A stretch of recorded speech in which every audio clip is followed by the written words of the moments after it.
Estamos en esta serie, Decálogo, revisando cada uno de los 10 mandamientos promulgados allá en Éxodo 20. Los hemos abordado a partir de la premisa de que ellos son normativos, autoritativos para nosotros hoy. No han perdido su vigencia. Esta es la ley moral, aquello que expresa la voluntad de Dios, su carácter, aquello que Él ama, aquello que Él aborrece y aquello que Él demanda de los suyos. Y hoy estamos entonces en el 7º mandamiento, ¿ya? Y si no fuera por las predicaciones expositivas en serie, muchos de estos pasajes más complicados y que generan cierta incomodidad en quien predica y en quien escucha serían pasados por alto, ¿verdad? Gracias a Dios por su palabra, que Él nos acorrala y no nos deja escapar. Ok, entonces estamos ahí en Éxodo capítulo 20, versículo 14. Y leamos con fe, aunque sean 3 palabritas en español. Esta es la palabra de Dios y es inspirada por Él y es alimento para nuestros corazones. Éxodo 20, 14. No cometerás adulterio. Vamos a orar una vez más. Padre Santo, muchísimas gracias por tu palabra. Gracias por tu ley para nuestras vidas. Gracias porque ellas son como barreras que preservan de que arruinemos nuestras vidas. Rogamos que por tu Santo Espíritu nuestros corazones sean iluminados para entender este texto. Que por tu gracia seamos capacitados a obedecer, Señor. Que por tu Santo Espíritu nuestros ojos sean abiertos a la belleza de Cristo revelada en tu palabra. Oramos así agradecidos en el nombre de Jesús y para tu gloria. Amén. La gran mayoría de los casos que llegan al consistorio, y para los que no saben, el consistorio es el grupo de hombres que gobiernan la iglesia presbiteriana. Es un término típico de iglesias presbiterianas. Entonces el consistorio es la reunión de presbíteros que gobiernan la iglesia. Y la gran mayoría de los casos que llegan al consistorio, sea para buscar consejería, pastoreo o disciplina, están relacionados al sexo y al matrimonio. En mi corta experiencia pastoral puedo confirmar esa tendencia. No es un problema solo de nuestro tiempo. Preparando este sermón me encontré con las estadísticas de un teólogo y un pastor norteamericano que se llama Kevin DeYoung, y haciendo su tesis de doctorado, él agarró un periodo de la iglesia de Escocia, ya siglo XVII, o sea, años 1600, y se dedicó a analizar las actas de consistorio de varias iglesias presbiterianas de Escocia. E hizo un levantamiento de números y estimativas. La gran mayoría de esa iglesia, de esa época que la consideraríamos más recatada y menos inmoral, arrojó la misma tendencia. La gran mayoría de casos y situaciones que llegaban al consistorio para ser corregidas, pastoreadas o disciplinadas eran casos de infidelidad, problemas en el matrimonio, cuestiones sexuales. Misma tendencia. O sea, las personas del pasado y las de la actualidad han lidiado con las mismas tentaciones, con los mismos desafíos, con los mismos pecados y perversiones, y probablemente las personas del futuro van a lidiar con las mismas cosas. ¿Por qué? Porque estamos delante de uno de los más preciosos, poderosos e importantes regalos que Dios ha dado a la humanidad, que es el matrimonio y el sexo. Tan precioso que el matrimonio es usado en la Biblia como la imagen que representa la unión más básica y esencial que nuestros corazones necesitan. ¿Cuál unión? La unión con nuestro Redentor. Entonces, el matrimonio y el sexo que sucede en él es una relación como ninguna otra, capaz de representar la intimidad, el placer, la alegría y el poder que nosotros necesitamos. Y es justamente por esa naturaleza que el matrimonio y el sexo han sido profundamente atacados, distorsionados y rebajados por el diablo, el mundo y nuestra naturaleza pecaminosa. Entonces el mismo regalo que Dios ha dado a sus criaturas para alegrar sus corazones y sus cuerpos, para proporcionar una experiencia dulce e íntima, también ha causado tristeza, culpa, dolor y frustración a muchos. El mismo regalo. Entonces tenemos algo precioso en nuestras manos, dado por el propio Dios, y por esa razón necesita ser preservado. Por esa razón hay un mandamiento dentro de los 10 mandamientos dedicado a la preservación del matrimonio y su sexualidad. Entonces, para entender este mandamiento, nosotros primero necesitamos entender lo que el acto pecaminoso del adulterio está atentando o está atacando, que es el matrimonio. Entonces, para entender qué es lo que el adulterio está atacando, debilitando y derribando es el matrimonio. Entonces tenemos que ir a Génesis 2, 18-24. Aquí está la primera palabra con relación al matrimonio, proferida por el propio Dios. Génesis 2, 18-24. Después Dios el Señor dijo: no está bien que el hombre esté solo. Le haré una ayuda a su medida. Y así Dios el Señor formó de la tierra todos los animales del campo y todas las aves de los cielos, y se los llevó a Adán para ver qué nombre les pondría. Y el nombre que Adán les puso a los animales con vida es el nombre que se les quedó. Adán puso nombre a todos los animales y a las aves de los cielos y a todo el ganado del campo, pero para Adán no se halló una ayuda a su medida. Entonces Dios el Señor hizo que Adán cayera en un profundo sueño, y mientras éste dormía le sacó una de sus costillas y luego cerró esa parte de su cuerpo. Con la costilla que sacó del hombre, Dios el Señor hizo una mujer y se la llevó al hombre. Entonces Adán dijo: esta es ahora carne de mi carne y hueso de mis huesos, será llamada mujer, porque fue sacada del hombre. Por eso el hombre dejará a su padre y a su madre y se unirá a su mujer y serán un solo ser. Lo primero que necesitamos afirmar con relación al matrimonio es que es una institución divina y no humana.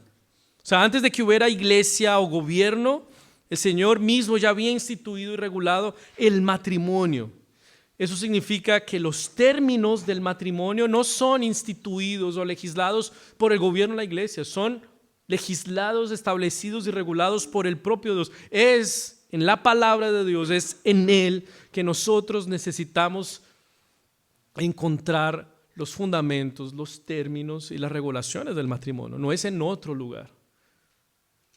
¿Ya han visto la locura que se ha vuelto el matrimonio en nuestra sociedad? Las iglesias y el gobierno dicen que cualquier cosa puede ser un matrimonio. Hay gente que se ha casado con su gato, con su computador, con una muñeca inflable, o un hombre con dos mujeres con un hombre, dos hombres, dos mujeres, y cualquier cosa es matrimonio. ¿A dónde tenemos que ir para entender qué es el matrimonio? A la palabra de Dios. Antes de que hubiera gobierno e iglesia, Dios había puesto los términos y las regulaciones del matrimonio. Y el matrimonio es una relación de complementariedad. Fíjense versículo 18. No está bien que el hombre esté solo, le haré una ayuda a su medida. Algo que lo completara, que lo complementara. ¿Y qué fue lo que Dios creó? ¿Otro animal? ¿Otro Adán? Dios creó una mujer. Esa relación es entre un hombre y una mujer. Esa es la estructura creacional. Y es solo en esa estructura que puede ser cumplido el mandamiento que viene a continuación de esa institución, que es: sean fructíferos, multiplíquense, llenen la tierra. Dos Adanes o dos Evas no podrían cumplir con este mandamiento. El matrimonio es entre un hombre y una mujer. También es una relación de exclusividad y fidelidad. El matrimonio está marcado por el abandono de otros amores para unirse exclusivamente y fielmente a su cónyuge. Por tanto, el hombre dejará a su padre y a su madre y se unirá a su mujer. O sea, si el matrimonio demanda que el hombre deje a sus relaciones más básicas hasta ese momento, padre y madre, esos amores más esenciales hasta ese momento, padre y madre, eso significa que tú tienes que dejar cualquier amor que se interponga entre tú y tu cónyuge y que te impida de ser exclusivamente para él y ser fiel para él. Eso también nos enseña que quien no quiere casarse, ese pololo o esa polola que te están enredando y no se quieren casar, realmente no están dispuestos a abandonar sus otros amores y entregarse por completo. El matrimonio está marcado por exclusividad, fidelidad y abandono de otros amores. Es una unión permanente también. Serán una sola carne y es una unión celebrada por el propio Dios, que aquí involucra también la relación sexual y sucede algo nuevo. Es una sola carne. Dios lo ha unido y es hecho delante de Dios. Entonces, por lo tanto, lo que Dios ha unido, que no lo separe nadie. Lo que se establece en el matrimonio es una relación de pacto donde se asumen compromisos mutuos delante de Dios y con Dios. Finalmente, es un pacto el matrimonio.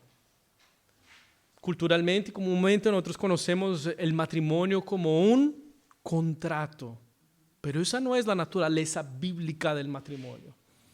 El matrimonio es un pacto. En el contrato, tú cumples esto, yo cumplo esto. Si tú incumples, lo acabamos. O voy a buscar en otro lugar satisfacer lo que tú no me diste.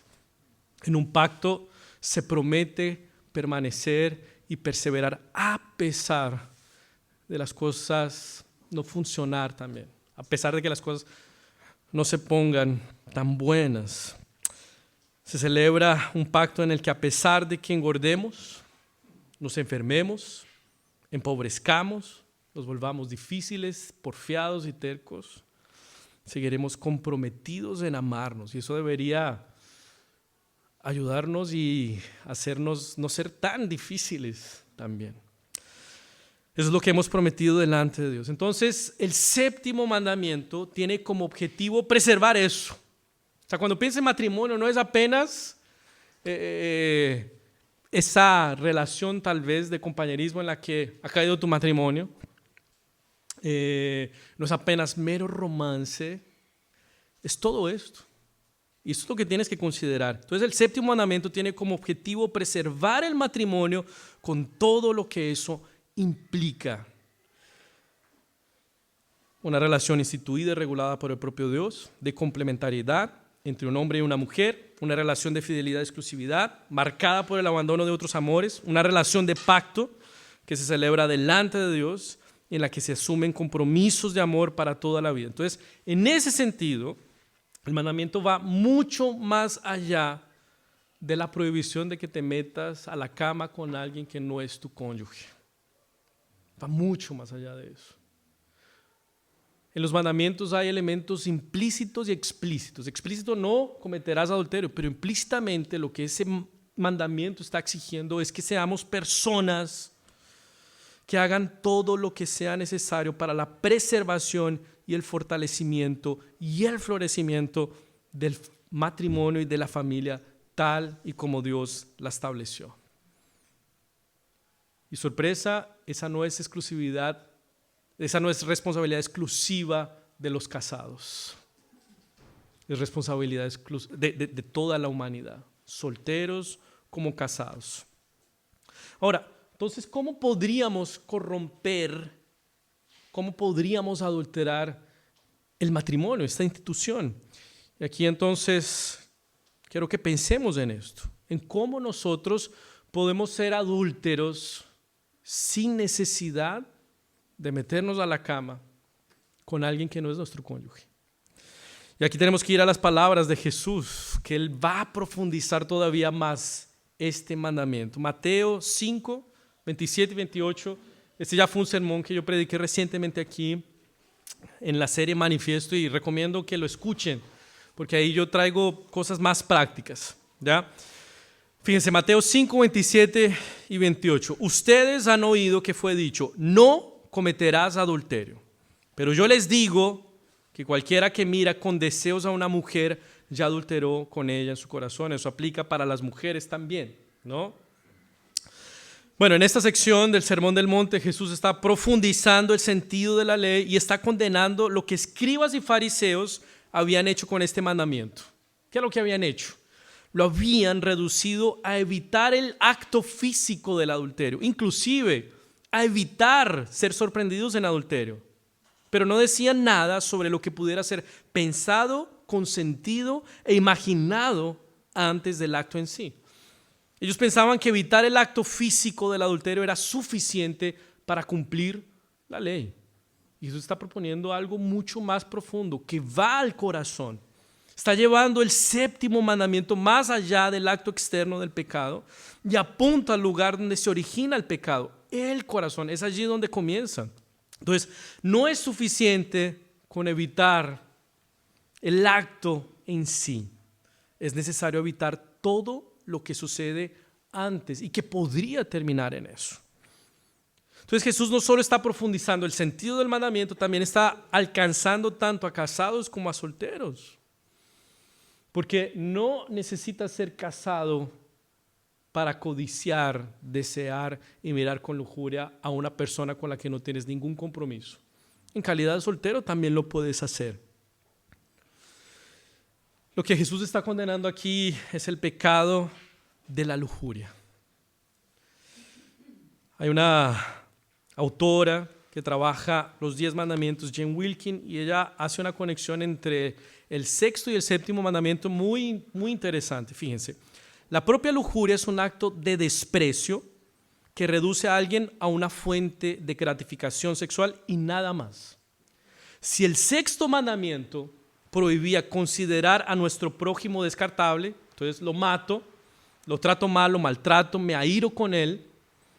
El séptimo mandamiento prohíbe considerarlo consumible. Esa persona solo existe para mi deleite y no necesito tener ningún compromiso con ella. Y esto es lo que sucede justamente cuando quebramos el séptimo mandamiento. Ahí ya cerré comillas, digo. Esto es lo que sucede justamente en el séptimo mandamiento. Cuando quebramos el séptimo mandamiento, estamos consumiendo personas. Miramos, fantaseamos y nos involucramos con alguien con quien no tenemos ningún compromiso, con quien no tenemos pacto, con una persona con la que no tenemos amor bíblico, sacrificial, de compromiso. Sea que esto suceda en el cuarto de un motel, en tu casa con tu pololo o polola, en la playa mirando a tu alrededor o en la pantalla de un celular o computador. Eso es lo que estás haciendo, estás consumiendo a alguien con el que no tienes ningún compromiso, ningún pacto y ningún tipo de amor.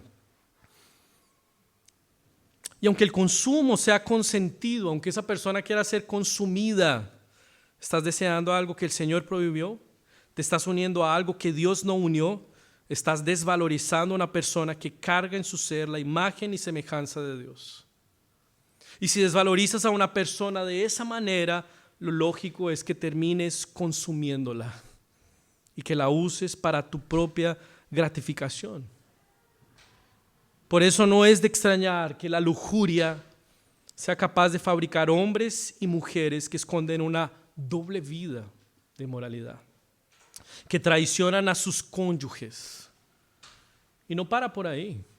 La lujuria es capaz de fabricar personas que buscan la prostitución, acosadores sexuales, violadores y traficantes de personas. A eso nos puede llevar.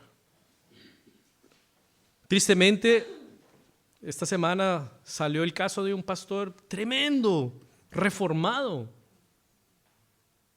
Estamos a un paso de que esto no suceda si no vigilamos. Yo estoy hablando aquí con esa vulnerabilidad. Yo podría caer.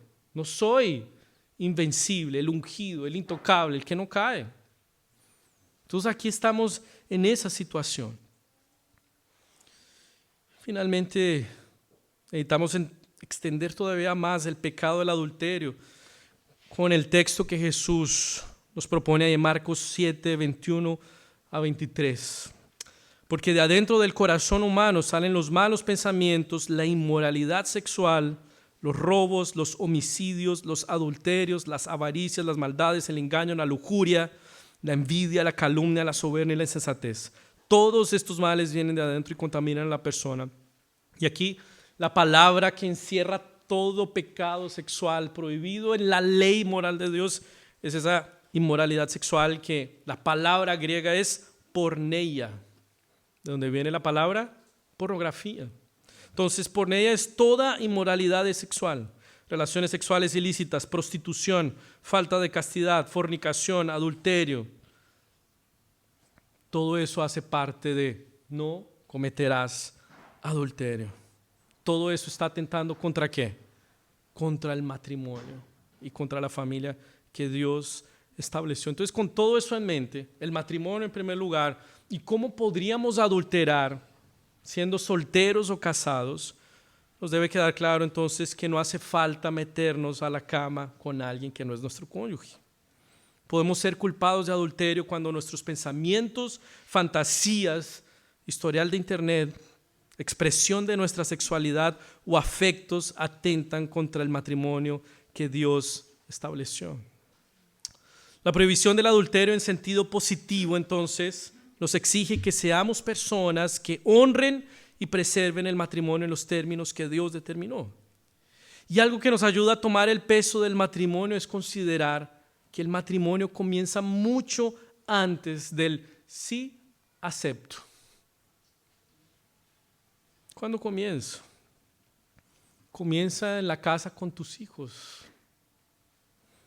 Padres, el futuro matrimonio de tus hijos comienza con lo que tú estás modelando para ellos con tu matrimonio.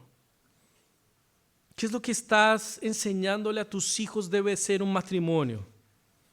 ¿Tus hijos están viendo los términos de Dios en su matrimonio, en tu matrimonio, o están viendo sus propios términos? ¿Están viendo una relación de amor, respeto, exclusividad y fidelidad? ¿Están viendo un pacto? Todo eso está modelando los futuros matrimonios. Y solteros, tu futuro matrimonio será afectado por la inmoralidad sexual que hoy puedas estar practicando.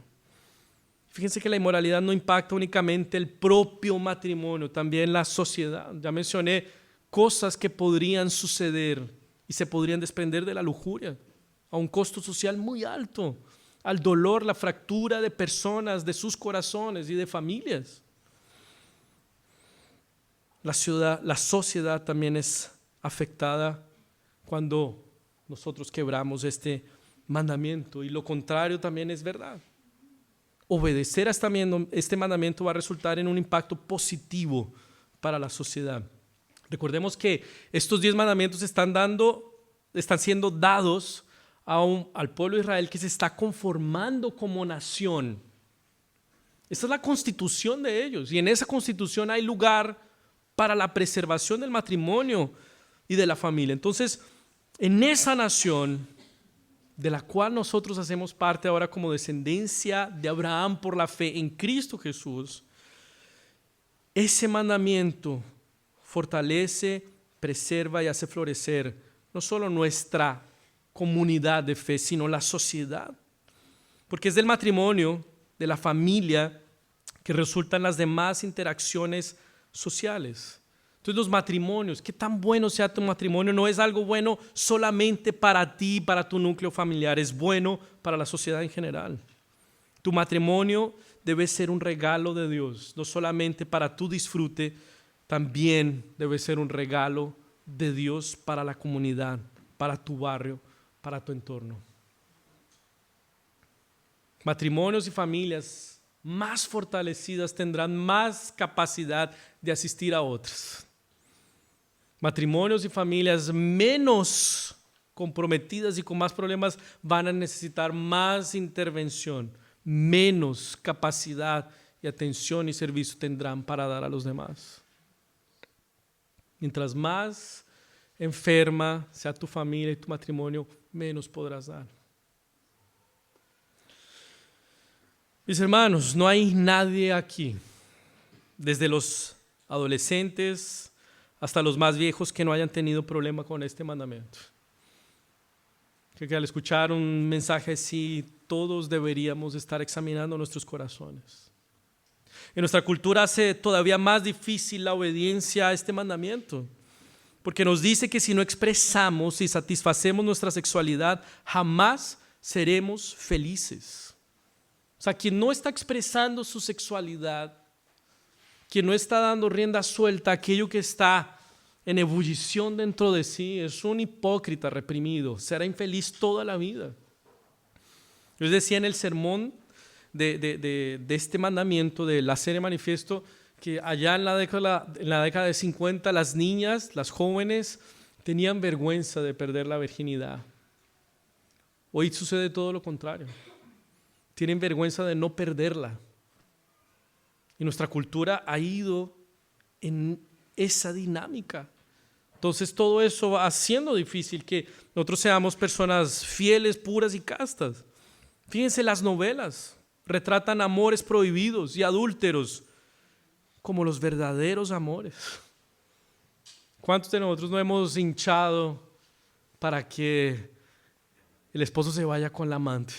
Porque es el amor apasionado, real. Fíjense, la cultura va promoviendo en nosotros ese tipo de sentimientos. La facilidad de acceder a contenido ilícito en internet, satisfacer todo tipo de deseos, miradas impuras. Está a la orden del día y esto se ha colado en nuestras iglesias de forma asustadora.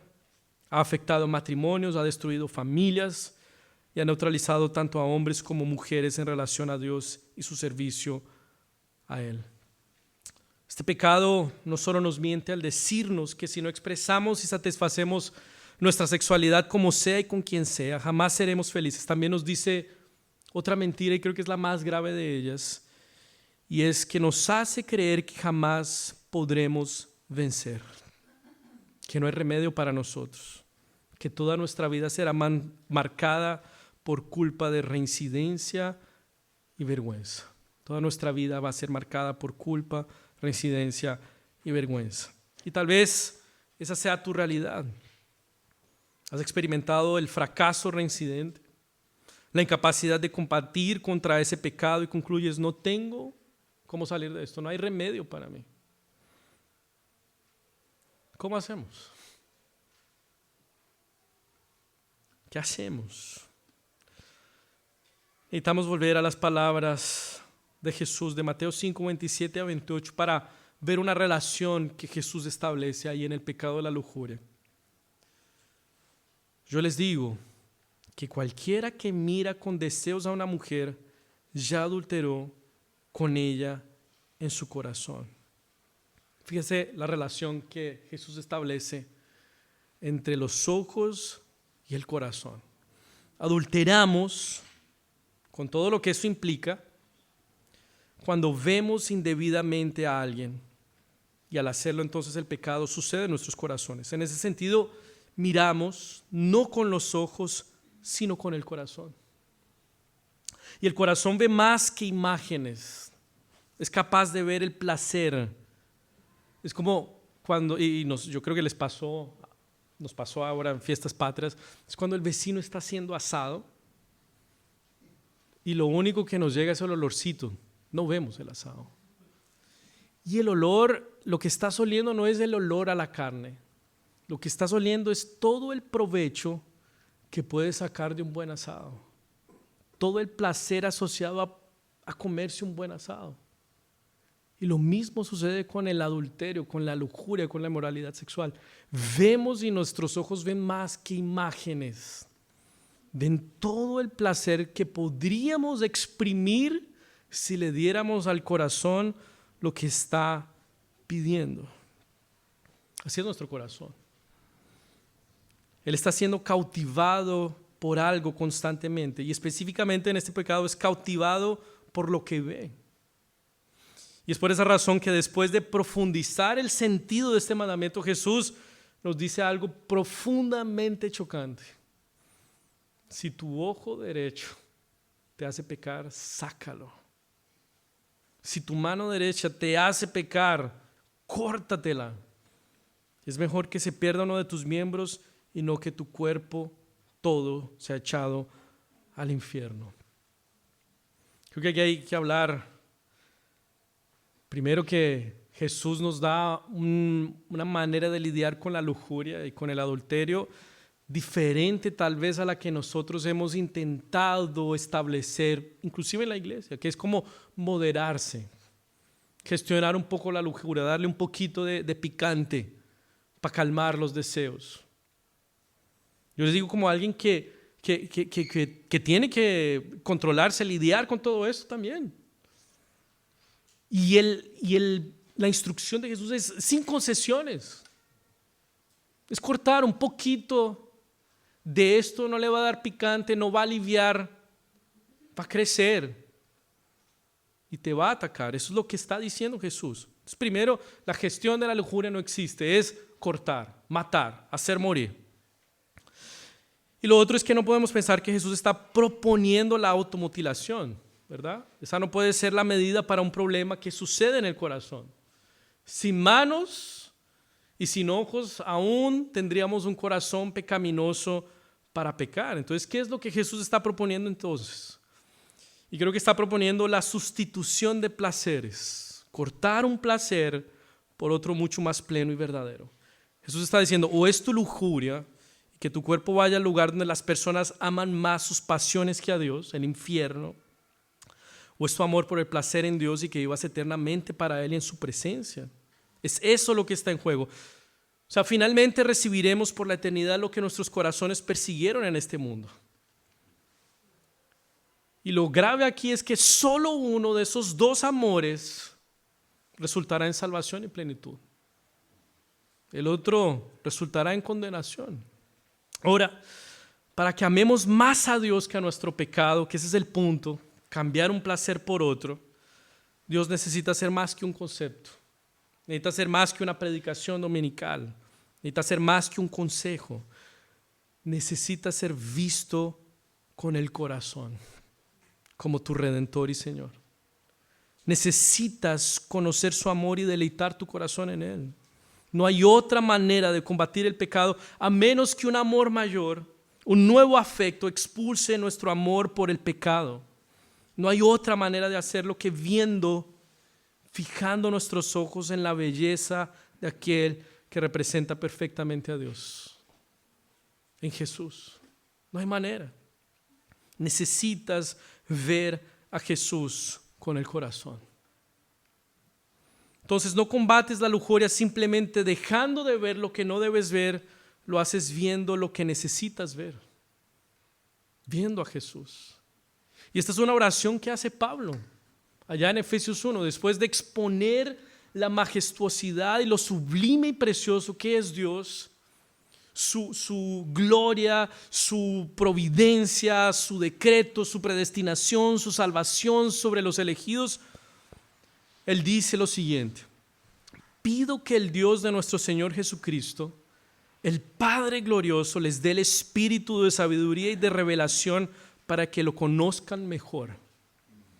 Pido también que les sean iluminados los ojos del corazón, para que sepan a qué esperanza Él los ha llamado, cuál es la riqueza de su gloriosa herencia entre su pueblo santo.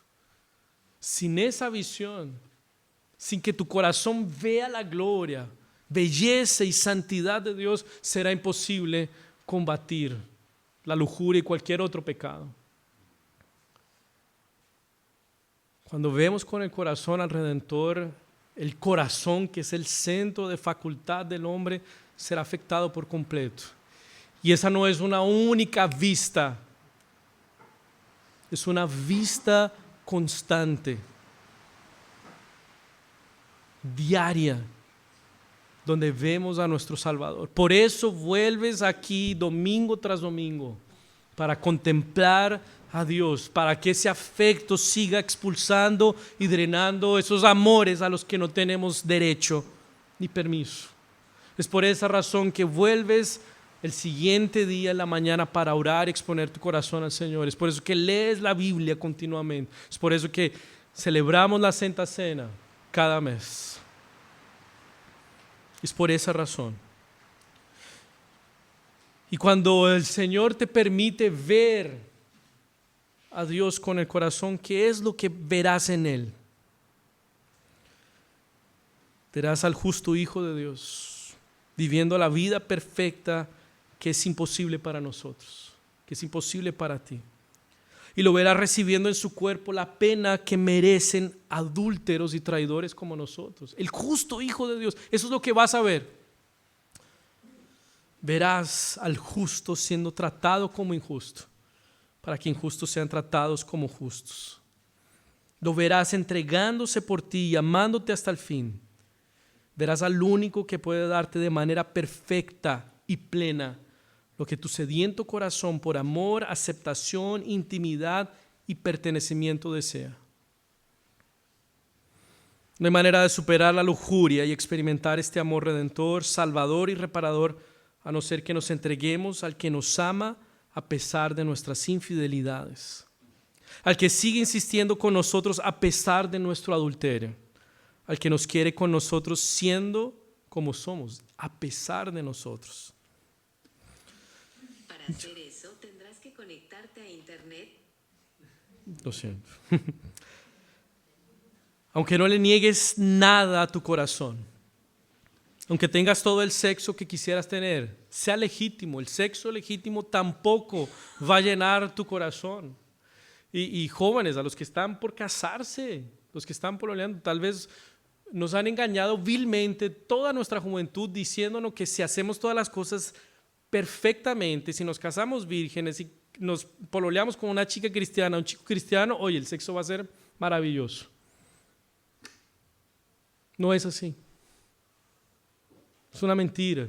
Algunos teólogos la han llamado la teología de la prosperidad sexual. Hay desafíos. Ni todo el sexo legítimo va a llenar tu corazón, mucho menos el ilegítimo. Aunque veas toda la pornografía que puedas, aunque fantasees con todos los romances que te sean posibles, ese nunca será el camino para satisfacer el anhelo de tu corazón. Ese jamás será el camino. Solo el Creador puede darnos el clímax por el que nuestras almas anhelan. Y no es por acaso que el matrimonio y su sexualidad es una poderosa metáfora usada en la Biblia para apuntarnos a la unión definitiva y final que realmente y finalmente nos va a reparar, la unión con nuestro Creador. Y esa redención, esa unión no solo apunta al futuro, también sana nuestro pasado. Entonces, para aquellos que escuchan este sermón y lo escuchan con dolor, con culpa, con vergüenza, porque esto ha causado dolores a muchas personas, esa redención también sana tu pasado. Esa unión, esa redención te hace justo delante del único que importa. Esa redención, esa unión te restaura y te repara. En Cristo hay perdón, restauración y la certeza de que alguien te amará, no te consumirá, te restaurará, no te usará, te dignificará, no te reducirá.